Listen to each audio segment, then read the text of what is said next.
সরকারি আবাসনে অমিল জল 3 মাস ধরে জল নেই সরকারি আবাসনে। পুরুলিয়ার দুলমিতে সরকারি আবাসনে জল সমস্যায় 20টি পরিবার। সরকারি আবাসনে নেই খাওয়ার জলের সংযোগ। আবাসনের বাইরে মেলে পুরসভার জল। আবাসনের জল সমস্যায় বাড়ছে ক্ষোভ। ইন্দ্রজিৎ মণ্ডল প্রতিনিধি রয়েছেন আমাদের সঙ্গে।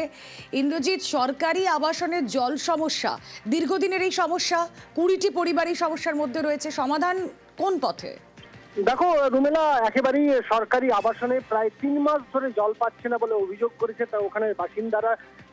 40 কোয়ার্টার অর্থাৎ 40টি কোয়ার্টারে 20টি কোয়ার্টারে ওখানে বসবাস করে সরকারি কর্মচারী এবং তার পরিবার, এবং চরম সমস্যায় রয়েছে। তার অভিযোগ যে দীর্ঘ 3 মাস ধরে তারা যে পৌরসভা জল দেয় সেই জল পাচ্ছে না এবং বাইরে থেকে জল নিয়ে আসতে হচ্ছে, ফলে নির্দিষ্ট সময়ে অফিস যেতে সমস্যা হচ্ছে। এই অভিযোগ একদিকে যেমন পৌরসভাকে জানানো হয়েছে, অন্যদিকে জেলা শাসক বা জেলা শাসকের দপ্তরেও জানানো হয়েছে, কিন্তু কোনো লাভ হয়নি। আমরা এই ব্যাপারে যোগাযোগ করেছিলাম পুরুলিয়া পৌরসভার চেয়ারম্যান নবেন্দু মাহালির সাথে। তিনি জানিয়েছেন যান্ত্রিক গন্ডগোলের কারণেই এই সমস্যা হয়েছে, তবে দ্রুত এই সমস্যার সমাধান হবে এবং জেলা শাসক যদি সেক্ষেত্রে এই সরকারি আবাসনে আবেদন করে সেক্ষেত্রে হাউস কানেকশন দেওয়ারও কথা তিনি জানিয়েছেন। রুমেলা, বেশ, একদিকে দেখালাম জল নেই সরকারি আবাসনে, অন্যদিকে জলের দাবিতে পথ অবরোধ হিঙ্গলগঞ্জে। হাড়ি কলসি নিয়ে বিক্ষোভ দেখাচ্ছেন স্থানীয়রা। হাড়ি কলসি নিয়ে পথ অবরোধ মহিলাদের। 1 বছর ধরে জল সমস্যার অভিযোগ, বারবার পঞ্চায়েতকে জানিয়েও কাজ না হওয়ায় ক্ষোভ বাড়ছে। অনুপম প্রতিনিধি রয়েছেন আমাদের সঙ্গে। অনুপম, অভিযোগ জানানোর পরও কাজ হচ্ছে না কেন? ঢিলেমিটা ঠিক কোন জায়গায়?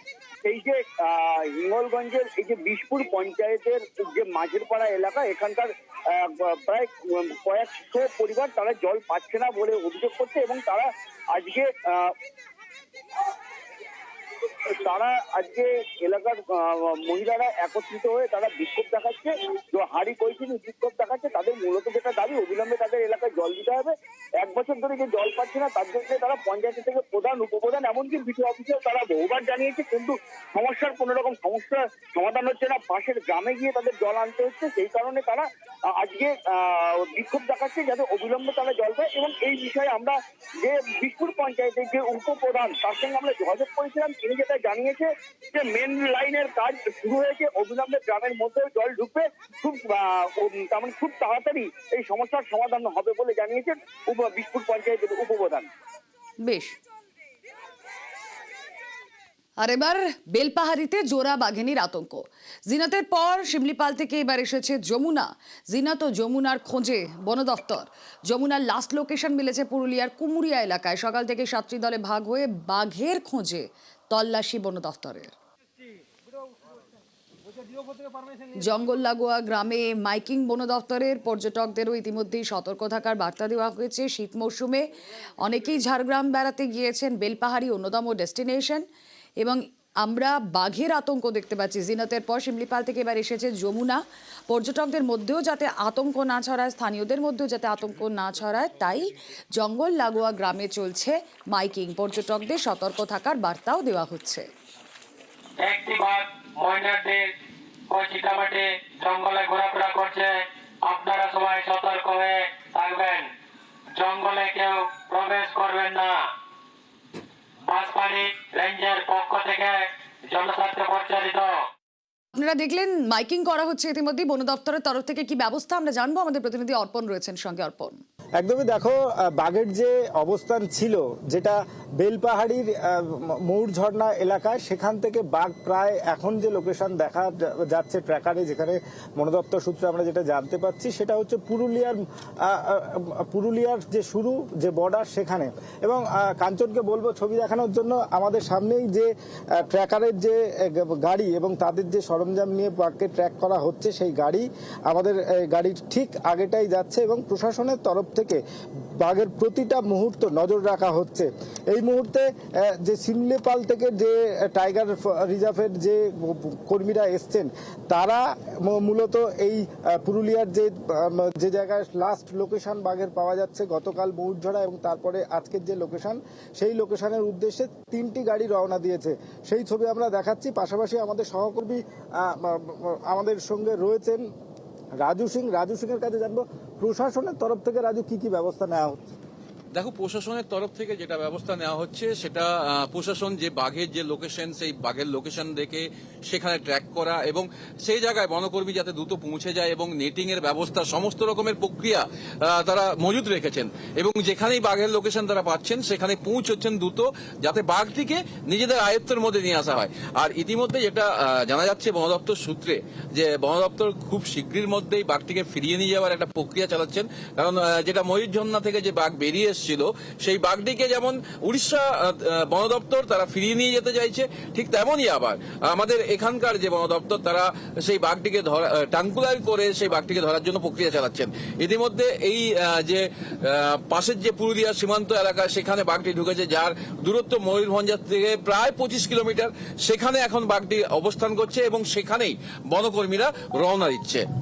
তুমি বুঝতেই পারছো যে বাঘের যে অবস্থান এবং বাঘের থেকে যে কোন রকম গ্রামবাসীরা তারা ক্ষতিগ্রস্ত না হন সেই দিকে মূলত প্রশাসনের তরফে একেবারে বেলপাহাড়িতে ইতিমধ্যে আর বাঘ বিশেষজ্ঞ আমাদের প্রতিনিধিরাও রয়েছেন সঙ্গে। প্রতি মুহূর্তের আপডেট আপনাদের সামনে তুলে ধরছি আমরা নিউজ 18 বাংলা। সাধারণ মানুষ ইতিমধ্যেই খুব স্বাভাবিকভাবেই তাদের মধ্যে আতঙ্ক কাজ করছে, জোড়া বাঘিনীর আতঙ্ক তাদের মধ্যেই।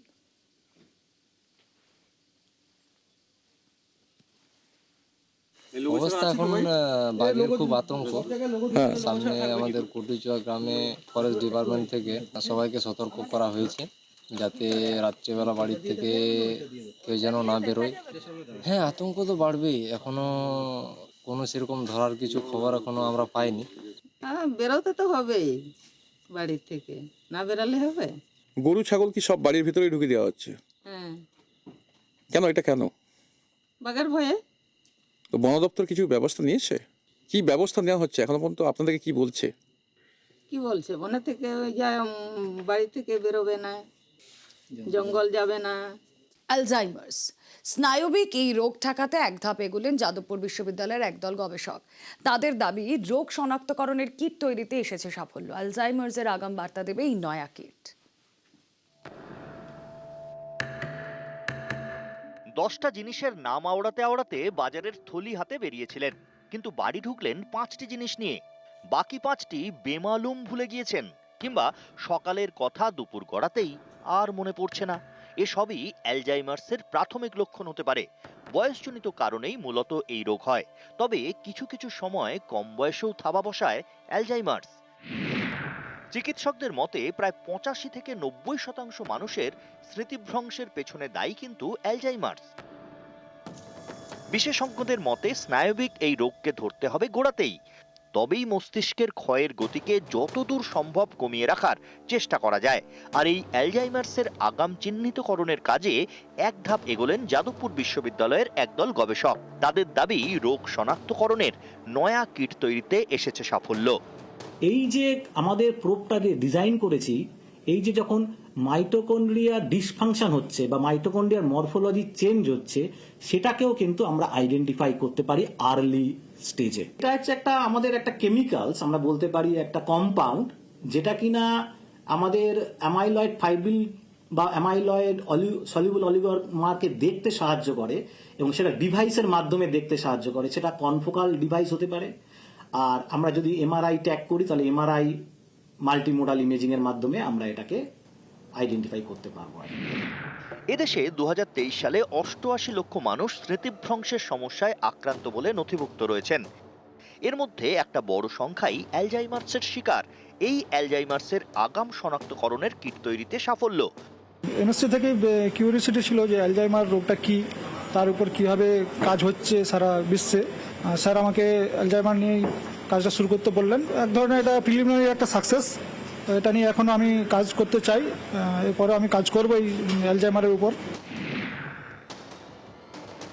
আমরা দেখেছি যে নিউরোব্লাস্টোমা সেল লাইনে আমার এবিটা যে অ্যাকুমুলেশন হয়, তার ফলে হচ্ছে মাইটোকন্ড্রিয়ার মরফোলজি চেঞ্জ হয়, মাইটোকন্ড্রিয়ার ডিসফাংশন হয়, এবং এইটাকে আমাদের প্রোব খুব সুন্দরভাবে ধরতে পারে। মাইটোকন্ড্রিয়াকেই এবিটা ড্যামেজ করে আর কি। সুতরাং এইটাকে আমরা আর্লি স্টেজে যদি যত তাড়াতাড়ি ধরতে পারবো, তত তাড়াতাড়ি আমরা এই ধরনের রোগকে নিয়ন্ত্রণ করতে পারবো। সুদীপ্ত সেনের রিপোর্ট, নিউজ 18 বাংলা।